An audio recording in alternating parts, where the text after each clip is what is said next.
وہ دشمن کو زندہ پکڑ لیتے ہیں جب کوئی بھی ایجنسی ایسا کام ہی کرتی ہے۔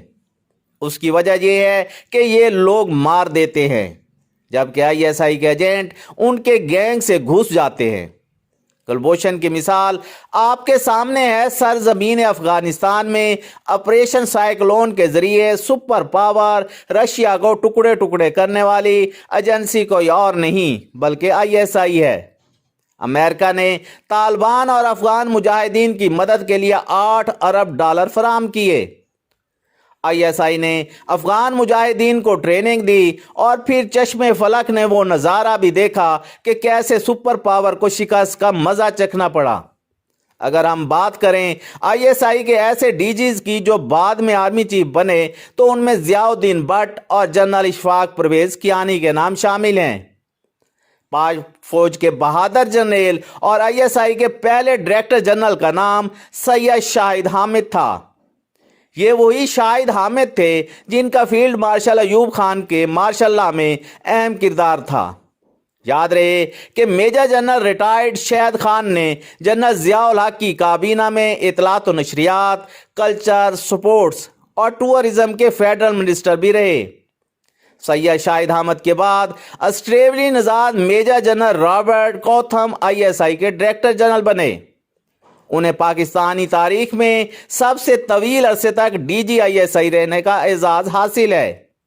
وہ 1950 میں آئی ایس آئی کے سربراہ بنے اور 1959 میں ریٹائر ہوئے۔ ان کا شمار بھی آئی ایس آئی کے بانیوں میں ہوتا ہے۔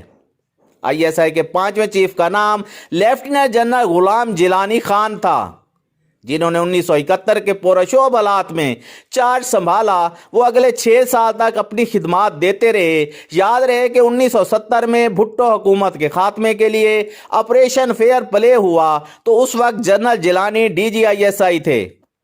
مارشل لا کے بعد وہ جنرل ضیاء الحق کے دور حکومت میں سیکرٹری ڈیفنس بنائے گئے، جبکہ وہ 5 سال تک گورنر پنجاب بھی رہے۔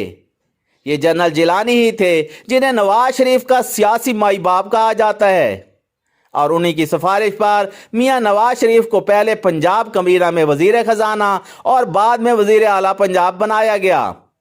آج بھی نون لیگ کے مخالفین کہتے ہیں کہ جنرل جیلانی اور ضیاء الحق کے جوتے پالش کر کے اور جی حضوری کر کے سلے میں محترم جناب نواز شریف کی سیاست پروان چڑھی۔ کوئی میاں صاحب کو جنرل جیلانی کی نرسری کی پنیری تو کوئی انہیں جنرل جیلانی کے فیڈر کا دودھ پی کر بڑا ہونے والا سیاسی بچہ کہتا ہے۔ نامور سیاستدان میاں زاہد سرفراز نے اپنے ایک انٹرویو میں بتایا تھا کہ سال 1978 میں ایک روز جنرل جیلانی نے فون کر کے مجھے اپنے گھر بلوایا، میں تب کانگریس منسٹر تھا۔ جنرل جیلانی نے انار کا جوس منگوانے کے لیے آواز دی، نواز شریف ادھر آؤ۔ سفید کرتا شلوار میں ملبوس وہ نوجوان بھاگتا ہوا آیا۔ میں نے پوچھا یہ کون ہے تو جنرل جیلانی کہنے لگے یہ اتفاق فاؤنڈری والے میاں شریف کا بیٹا نواز شریف ہے۔ جنرل جیلانی کے جانشین جنرل ریاض خان کا ٹینور بہت مختصر تھا، لیکن اس دوران ذوالفقار علی بھٹو کی پھانسی، سوویت یونین کا آغاز، پاکستان کے نیوکلیئر پروگرام پر پابندی اور اسلام آباد میں امریکہ سفارت خانے کے جلاؤ سمیت کئی اہم واقعات ہوئے۔ یاد رہے کہ سابق وزیر اعظم پاکستان شاہد خاقان عباسی جنرل محمد ریاض خان کے داماد ہیں۔ آئی ایس آئی کے 7ویں چیف جنرل اختر عبد الرحمان تھے۔ بطور D G I S I general Akhtar Abdul Rahman نے اس دور کی عالمی سپر پاور روس کا راستہ روکا ہی نہیں بلکہ یو ایس ایس کو ٹکڑے ٹکڑے بھی کر ڈالا۔ عسکری امور کے ایکسپرٹ امریکی رائٹر بروس ریڈل نے اپنی کتاب what we won America secret war in Afghanistan میں جنرل اختر عبد الرحمان کو جہاد افغانستان کا آرکیٹیکٹ لکھا ہے۔ 17 اگست 1988 کو بہاولپور کے نزدیک ہونے والے طیارے حادثے میں صدر ضیاء الحق کے ساتھ جنرل اختر عبد الرحمان بھی لقمہ اجل بن گئے۔ یاد رہے کہ سابق ایم این ایز اور فیڈرل منسٹر رہنے والے ہمایوں اختر خان اور ہارون اختر خان جنرل اختر کے صاحبزادے ہیں، جبکہ مسٹر جہانگیر ترین ان کے خالہ زاد ہیں۔ آئی ایس آئی کے 8ویں سربراہ جنرل حمید گل۔ دیندار حلقوں کے ہمیشہ سے محبوب رہے، انہیں کی دور میں سوویت جنگ اپنے منطقی انجام کو پہنچی اور روس ٹکڑے ٹکڑے ہو گیا۔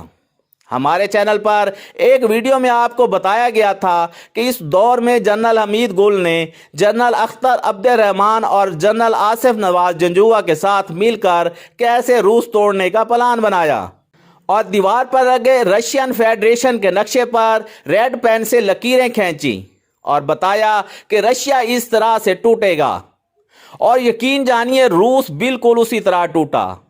وہ نقشہ آج بھی پاک آرمی کے پاس محفوظ ہے، جسے نئے آفیسر کی ٹریننگ اور ان کا مورال بلند کرنے کے لیے استعمال کیا جاتا ہے۔ ISI چیف جنرل حمید گل کے اپنے تو مداح تھے ہی، لیکن غیر بھی ان کی تعریف کیے بغیر نہ رہ سکے۔ امریکی انٹیلیجنس ایجنسی CIA کے رپورٹ کے مطابق جنرل حمید گل دنیا کے 5 بڑے دماغوں میں سے تھے۔ بھارت کے مشہور صحافی خشونت سنگھ نے اپنی کتاب میں لکھا ہے کہ جنرل حمید گل اپنے دور میں خالصتانی تحریک کو اس مہارت کے ساتھ اٹھایا کہ بھارتی حکومت کی چیخیں نکل گئیں۔ انڈین ایکسپریس نے ایک خبر لگائی تھی کہ جنرل حمید گل اکھنڈ بھارت کے راستے میں سب سے بڑی رکاوٹ تھے۔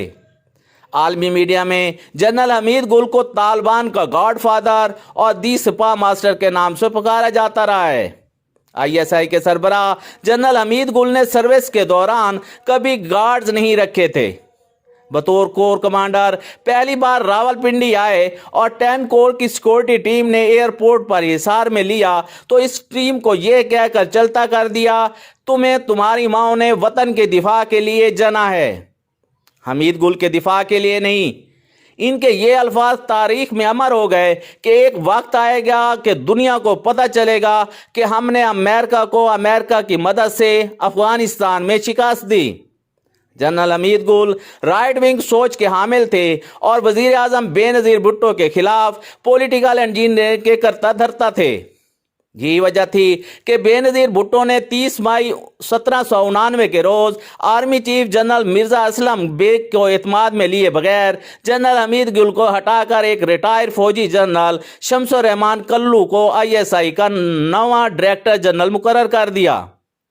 جب 6 اگست 1990 کو صدر غلام اسحاق خان نے کرپشن کو جواز بناتے ہوئے محترمہ بے نظیر بھٹو کی حکومت برطرف کر دی تو ساتھ میں لیفٹیننٹ جنرل شمس الرحمان کلو کو بھی رخصت ہونا پڑا۔ دوستو، جنرل شمس الرحمان کے حوالے سے بتایا جاتا ہے کہ انہوں نے ساری زندگی شادی نہیں کی تھی۔ اگست 1990 میں lieutenant general Asad Durrani DG ISI تعینات ہوئے۔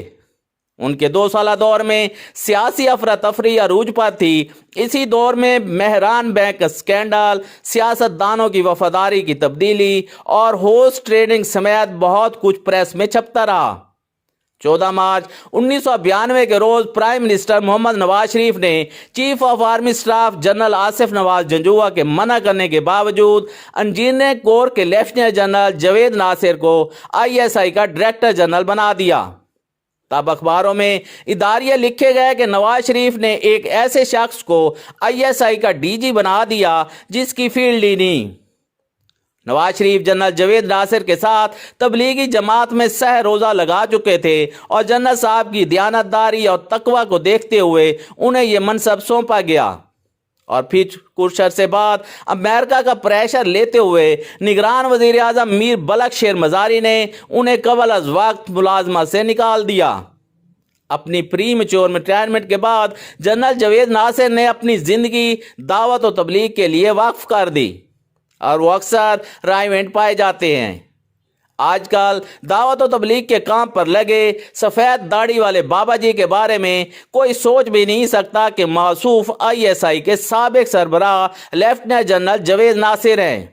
وہ خود بتاتے ہیں کہ مجھے دسمبر 1983 میں میجر جنرل کے رینک پر ترقی دی گئی تو میں اس میں پاکستانی فوج کی تاریخ کا وہ پہلا جنرل تھا جس کی مکمل شرائط داڑھی تھی۔ ISI کی تاریخ میں جنرل ضیاء الدین بٹ ایسے بد نصیب ISI چیف تھے جو صرف چند گھنٹوں تک آرمی چیف بنائے گئے۔ 12 اکتوبر 1999 کو جنرل پرویز مشرف کو نکال باہر کرتے ہوئے میاں نواز شریف نے جنرل بٹ کو آرمی چیف لگا دیا۔